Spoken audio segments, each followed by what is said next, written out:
आज लोकसभा चुनाव के लिए प्रचार का शोर थमने वाला है। 7वां और अंतिम चरण है ये, जिसके लिए आज प्रचार का शोर शाम 5 बजे के बाद थम जाएगा। शाम में जिस तरीके से नेताओं की तस्वीरें और अभी तक के जो शेड्यूल सामने आ रहे हैं वो ये कि दिन भर प्रचार चलता रहेगा अलग अलग राज्यों में। चूंकि 7वां या आखिरी चरण है, 1 जून जब 7वें चरण के लिए मतदान होना है, ऐसे में अंतिम चरण में जब 57 सीटों पर मतदान का दिन है, इन 57 सीटों पर जोर सभी पार्टियां लगा रही हैं। पीएम मोदी के संसदीय क्षेत्र में भी इसी 7वें चरण में वोटिंग होनी है। यूपी की 13 सीटों पर मतदान होना है, पंजाब की सभी 13 सीटों पर मतदान का दिन है, पश्चिम बंगाल की बची हुई 9 सीटों पर और बिहार की 8 सीटों पर मतदान का दिन इस 7वें चरण में है। और इसी 7वें चरण के लिए, आखिरी चरण के लिए, जब सभी पार्टियां, सभी नेता अलग अलग तरीके से जोर आजमाइश कर रहे हैं, आखिरी ये दिन है, आखिरी ये वक्त है जब आज अंतिम चुनाव प्रचार हो रहा है। शाम 5 बजे से पहले चुनाव प्रचार खत्म करना होगा और इसीलिए आज बड़े नेता आपको चुनावी मैदान में चुनाव प्रचार करते हुए नजर आएंगे।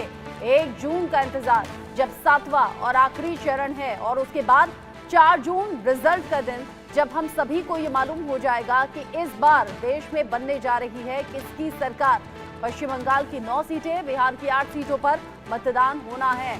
प्रधानमंत्री नरेंद्र मोदी का संसदीय क्षेत्र वाराणसी, यहां भी 7वें चरण में ही वोटिंग है।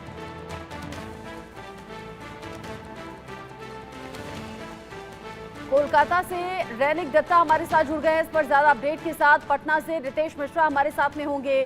कुलवीर दीवान चंडीगढ़ से हमारे साथ जुड़ गए हैं। अनिल ठाकुर जो कि कुल्लू से अपडेट हमारे दर्शकों तक पहुंचाएंगे। उदय प्रताप सिंह जो कि बठिंडा से हमारे साथ में है। अरविंद चतुर्वेदी वाराणसी से मेरे साथ में जुड़ गए हैं। चूंकि 7वां और आखिरी चरण है ये, अरविंद, किस तरीके की तैयारियां आज यूपी में और कौन कौन से बड़े चेहरे जो चुनावी रण में आज प्रचार करते हुए नजर आएंगे? और खास तो ये चरण इसलिए भी है कि पीएम मोदी के संसदीय क्षेत्र में भी चुनाव 7वें और आखिरी चरण में होना है। रचना, मैं आपको बता दूं कि बनारस में लगभग सभी बड़े नेता जो है आके जा चुके हैं। कल हम देख रहे थे कि किस तरीके से देवेंद्र फडणवीस, स्मृति ईरानी और शाम को गाजीपुर से लौटते हुए अमित शाह भी जो है बनारस में ही रहे।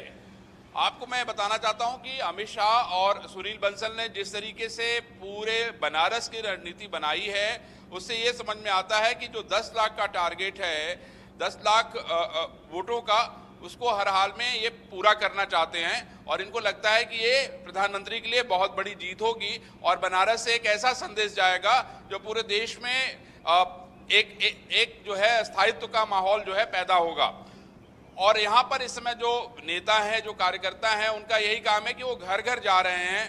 मान लीजिए अगर कोई नाराज है, कोई खुश नहीं है, उनसे मिल रहे हैं। और मैं समझता हूँ कि ज़्यादा से ज़्यादा उनकी कोशिश है कि लोगों को जो है बूथ तक लेके आया जाए और बड़ी संख्या में प्रधानमंत्री को वोट पड़े और वो बड़े मार्जिन से जीते। ऐसी तैयारी है बीजेपी की। और चूंकि 2014 में जब पहली बार चुनाव लड़े वाराणसी से पीएम मोदी, फिर उसके बाद 2019 में ये जो वोटों का अंतर था ये और ज्यादा बढ़ गया, और अब जब 2024 में वाराणसी से फिर से चुनावी मैदान में, तो ऐसे में इस जीत को ऐतिहासिक बनाने की तैयारी बीजेपी के बड़े चेहरों और नेताओं की। और इसीलिए लगातार जो केंद्रीय मंत्री हैं वो भी वाराणसी में पहुंचे रहे, लोगों के बीच में जाते रहे। बठिंडा से मेरे सहयोगी उदय प्रताप सिंह भी मेरे साथ में जुड़े हुए हैं। तो आखिरी चरण है उदय, और ये आखिरी कोशिश भी है नेताओं की तरफ से कि लोगों के बीच पहुंचें और ज्यादा से ज्यादा वोट बटोर सकें। बिल्कुल रचना, और क्योंकि पंजाब एक अहम राज्य है जिसमें 13 के 13 सीटों पर वोटिंग होगी परसों, जो आखिरी दिन है मतदान का 1 जून को, इस वजह से आज दिग्गजों का जमावड़ा जो है वो पंजाब को में देखने को मिलेगा। खुद प्रधानमंत्री नरेंद्र मोदी पंजाब में होंगे आज। होशियारपुर में उनका बड़ा फतेह रैली है सुबह 11 बजे। इसके अलावा बीजेपी के अध्यक्ष जेपी नड्डा भी आज पंजाब में ही हैं। फरीदकोट, अमृतसर और आनंदपुर साहब में प्रत्याशियों के लिए प्रचार करेंगे जेपी नड्डा। मुख्यमंत्री उत्तर प्रदेश के योगी आदित्यनाथ आज बनारस में नहीं है जहां हमारे सहयोगी मौजूद हैं, मगर वह भी आज पंजाब में मौजूद है। योगी आदित्यनाथ आनंदपुर साहब में आज दिखेंगे और लुधियाना में प्रचार करते हुए। अगर हम बात करें कांग्रेस पार्टी के तो कांग्रेस पार्टी के भी पूर्व अध्यक्ष राहुल गांधी भी आज पंजाब में होंगे, नवाशहर में आज होंगे, कल भी वो पंजाब में थे, पटियाला में थे कल। श्रोमणी अकाली दल के भी जो राष्ट्रीय अध्यक्ष है सुखबीर सिंह बादल, वो आज बठिंडा में है। उनकी पत्नी जो है बठिंडा में मैदान में उतरी हुई है। यहाँ की सांसद है हरसिमरत कौर बादल, वह भी आज आखिरी दिन प्रचार में कैंपेन करेंगी। कल रात हमने उनसे खास बातचीत भी की, आज इंडिया न्यूज पे वो उनका इंटरव्यू भी दिखाएंगे दर्शकों को। और अगर हम सटे हुए राज्य हिमाचल प्रदेश की भी बात करें तो वहां भी योगी आदित्यनाथ की आज सभाएं हैं और प्रियंका गांधी की भी सभाएं हैं। कहीं ना कहीं रचना, ये दोनों राज्य इसलिए इंटरेस्टिंग है और इंपॉर्टेंट है क्योंकि यहाँ हाई प्रोफाइल चेहरे हैं मैदान में। जहां बात करें पंजाब की तो हरसिमरत कौर बादल मैदान में, जैसे मैं अभी जिक्र कर रहा था, मगर यहाँ लोकप्रिय संगीतकार हंसराज हंस भी मैदान में है। यहाँ पे प्रणीत कौर भी मैदान में है जो पूर्व मुख्यमंत्री कैप्टन अमरिंदर सिंह की पत्नी है, वह बीजेपी की प्रत्याशी है पटियाला से। अगर हिमाचल प्रदेश की भी बात करें तो वहां कंगना रनौत और विक्रमादित्य सिंह की जो जंग है वह वो बड़े इंटरेस्टिंग हो रखी है जो मंडी सीट में। अनुराग ठाकुर की भी प्रतिष्ठा दांव पर है, केंद्रीय में मंत्री हैं, उनकी भी वोटिंग होनी है 1 जून को। तो पंजाब और हिमाचल बहुत इंटरेस्टिंग है। और पंजाब की अगर खासकर बात करें तो यहां कांग्रेस का जो है दबदबा था 2019 लोकसभा चुनाव में, क्योंकि उनकी सरकार थी राज्य में, मगर अब चीजें बदल गई हैं। आम आदमी पार्टी को स्वीप मिला था इंटरेस्टिंग ये भी है उदय, पंजाब में जहां पर आम आदमी पार्टी और कांग्रेस पार्टी के साथ अलग राज्यों में, मगर यहाँ दिल्ली में एक साथ चुनाव लड़ा है। ऐसे में पंजाब के लोगों के लिए भी थोड़ा कंफ्यूजन रहेगा कि किसके समर्थन में जाकर वोट करनी है, क्योंकि आम आदमी पार्टी की सरकार भी है और कांग्रेस का भी ठीक ठाक यहाँ जो प्रभाव है वो लोगों पर है। लेकिन बीजेपी कैसे जगह बना पाएगी, क्योंकि लगातार बड़े चेहरे पहुंच रहे हैं और आज तो आपने गिनवाया कौन कौन से बड़े चेहरे, जिसमें पीएम मोदी भी हैं। मेरे साथ में कुल्लू से अनिल ठाकुर भी जुड़े हुए हैं। अनिल, चूंकि हिमाचल का मंडी जो है वो लगातार सुर्खियों में बना हुआ है, हिमाचल किस तरीके से इस फाइट को देखें, आखिरी चरण है, आखिरी जोर आजमाइश है चुनावी इस माहौल में नेताओं के जरिए। बिल्कुल रचना, देखिए आज चुनाव का प्रचार का अंतिम दिन है और दो पार्टियां हैं, कांग्रेस है चाहे बीजेपी है, पूरा जोर लगा रही है कि शाम तक जो है वो प्रचार जो है जोर शोर से किया जाए। और मैं आपको बता दूं कि बीजेपी के फायर ब्रांड नेता योगी आदित्यनाथ जो हैं वो थोड़ी देर में यहां पर पहुंचने वाले हैं। मैं आपको बताना चाहूंगा, देखिए स्टेज सामने सज चुका है और योगी आदित्यनाथ का जो इंतजार जो है यहां पर किया जा रहा है। कंगना रनौत और योगी आदित्यनाथ, साथ ही जयराम ठाकुर यहां कुछ देर में पहुंचने वाले हैं और कंगना के समर्थन में योगी आदित्यनाथ जो हैं वो रैली करने वाले हैं। और इसके बाद आपको बता दूं कि योगी आदित्यनाथ जो हैं वो हमीरपुर संसदीय सीट पर रैली करने के लिए यहां से हेलीकॉप्टर के जरिए जो है हमीरपुर पहुंचेंगे। और मैं आपको बताना चाहूंगा रचना कि यहां पर तैयारियां कैसी हैं। मेरे साथ बंजार से विधायक सुरेंद्र शौरी इस टाइम मौजूद हैं। सुरेंद्र शौरी जी, आपका इंडिया न्यूज पर स्वागत है। पहले ही बताइए कि आज प्रचार का अंतिम दिन है और तैयारियां कैसी चल रही हैं? इंडिया न्यूज़ का मैं धन्यवाद करता हूं। और आज उत्तर प्रदेश के यशस्वी मुख्यमंत्री योगी आदित्यनाथ जी कुल्लू पधार रहे हैं और तैयारियों की जहां तक बात है लोगों में बहुत उत्साह है। अभी मैं फ़ोन करके पूछ रहा था, हर जगह से जन सैलाब उमड़ पड़ा है। अब अपने गांव से, स्थानों से बसों में भर भर के लोग यहां पहुंचने वाले हैं। ठीक 11 बजे के लगभग ये सभा शुरू होगी। और यहाँ स्थिति क्या है? कंगना रनौत जीत रही हैं क्योंकि विक्रमादित्य सिंह कांग्रेस दावा कर रही है कि हम मजबूत हैं इस सीट पर।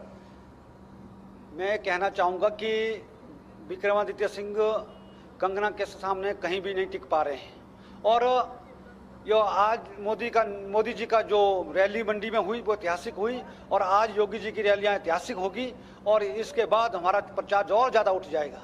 और आज कुल्लू की स्थिति है कि कुल्लू जिले की चारों सीटें एक तरफा नजर आ रही है। कंगना जी के साथ एकदम कुल्लू के युवा हो, महिलाएं हो, माताएं सब खड़ी हुई है और कार्यकर्ताओं में बहुत जोश है। और लगातार जो प्रचार प्रसार के अंदर हम देख रहे हैं कि लोग ज़्यादा से ज़्यादा हमारे साथ जुड़ रहे हैं और बहुत ज़्यादा उत्साह है। और मैं ये दावा करता हूं कि कंगना रनौत मंडी संसदीय क्षेत्र से हजारों नहीं, लगभग 1.5-2 लाख वोटों से जीतेगी। ठीक है, ये तो बात ठीक है। अब बीजेपी कह रही है कि सरकार 4 जून को हिमाचल में बदलने वाली है। इसमें क्या 6 सीटों पर उपचुनाव है, आपको क्या लग रहा है? क्योंकि कांग्रेस दावा कर रही है कि हम 6 की 6 उपचुनाव भी जीत रहे हैं। कांग्रेस नहीं जीत रही है, भारतीय जनता पार्टी 6 की 6 सीटें जीत रही है और 4 जून के बाद प्रदेश के अंदर सत्ता परिवर्तन भी होगा। और सरकार चेंज हो जाएगी। ये आज की सरकार अल्पमत में आ गई है और ये 6 की 6 सीट जीतने के बाद इसमें कोई शंका नहीं है। जो हम भारतीय जनता पार्टी की लहर 6 विधानसभा में जहाँ उपचुनाव हो रहे हैं, ठीक है वहाँ भी अनिल, एक तरफा वातावरण है। हम 6 ऐसे की 6 दावे सीटें अभी जीत रहे होते हैं। रहेंगे, सभी अपनी अपनी जीत को लेकर आश्वस्त हैं और दावे भी बड़े बड़े हैं। मैं बिहार का रुख कर लेती हूं, चूंकि बिहार में भी बची हुई 8 सीटों पर मतदान होना है। रितेश, क्या तैयारी अभी चुनावी पार्टियों के जरिए है और आज कौन कौन से बड़े चेहरे प्रचार करते हुए नजर आएंगे? आज तो आखिरी दिन प्रचार का। अब बिल्कुल देखिए, सबसे बड़ी बात है कि ये जो बाकी की जो 8 सीटें बची हैं, ये सभी की सभी काफी हॉट सीटें। कोई भी ऐसी सीट नहीं है जिसको आप हल्के में ले सकते हैं।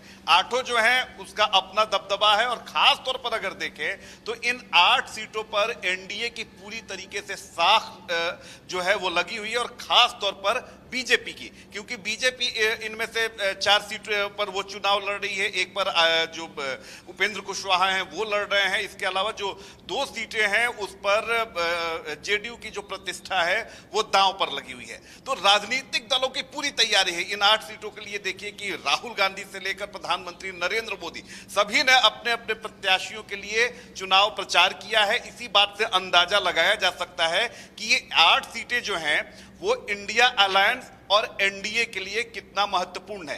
पहले जो 4 सीट है जो हॉट है, काफी हॉट है, उसके बारे में हम बात कर लेते हैं। पटना साहिब, इसके अलावा पाटलिपुत्रा, दोनों बीजेपी के लिए प्रतिष्ठा का सबब है। पटना साहिब से रविशंकर प्रसाद दूसरी बार चुनावी मैदान में हैं और उनके सामने अंशुल अभिजीत, कांग्रेस के प्रत्याशी, जो पूरी तरीके से राजनीतिक तौर पर अभी एकदम उन्हें कहा जा सकता है कि उनकी लैंडिंग हुई है और उनका पॉलिटिकल डेब्यू हुआ है। हालांकि उनकी एक पहचान ये है कि वो पूर्व लोकसभा स्पीकर मीरा कुमार के सुपुत्र हैं। तो देखिए कि किस तरह से यहाँ पर चुनावी फाइट जो है वो दिलचस्प है।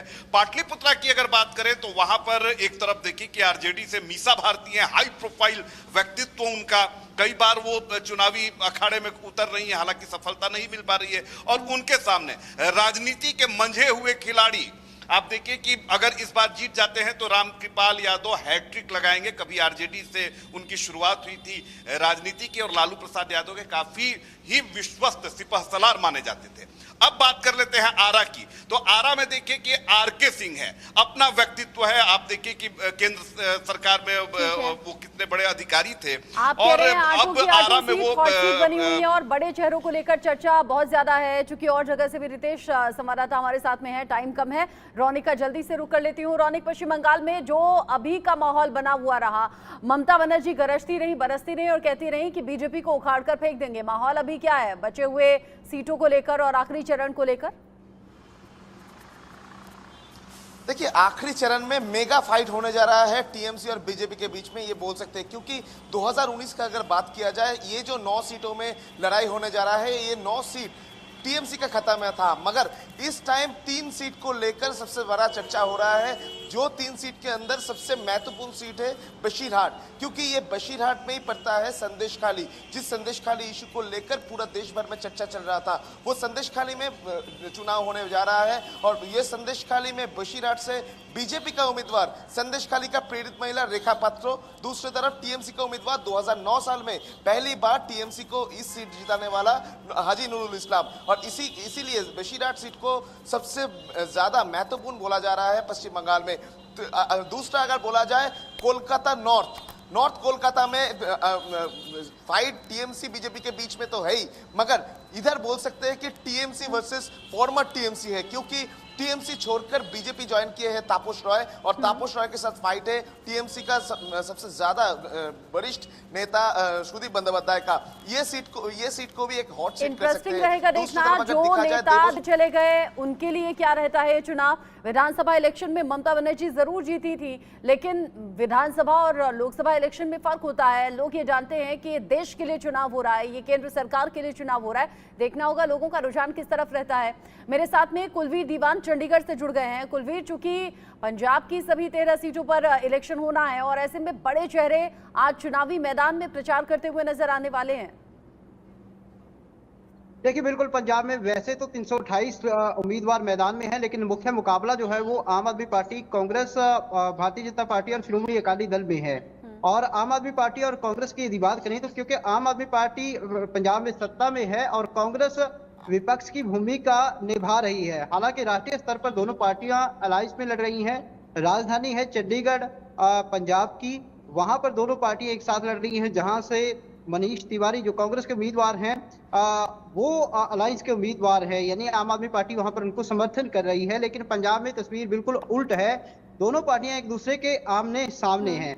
और जहां तक आपने बात की बड़े चेहरों की, तो निश्चित तौर पर भारतीय जनता पार्टी जो है वो पंजाब में अपनी जगह तलाशने में लगी हुई है, राजनीतिक जड़ें तलाशने में लगी हुई है, क्योंकि अभी तक का ये पहला चुनाव होगा भारतीय जनता पार्टी के लिए जो भारतीय जनता पार्टी अकेले अपने दम पर लड़ने जा रही है, क्योंकि इससे पहले सहयोगी पार्टी जो है श्रोमणी अकाली दल बीजेपी के लिए राहें मुश्किल इसलिए भी रहेंगी क्योंकि किसान आंदोलन में बड़ी तादाद में किसान पंजाब, हरियाणा और यूपी से आए थे। तो पंजाब में बीजेपी को किस तरीके से लेती है आम जनता या कैसा सपोर्ट मिलता है, ये देखना दिलचस्प रहने वाला है।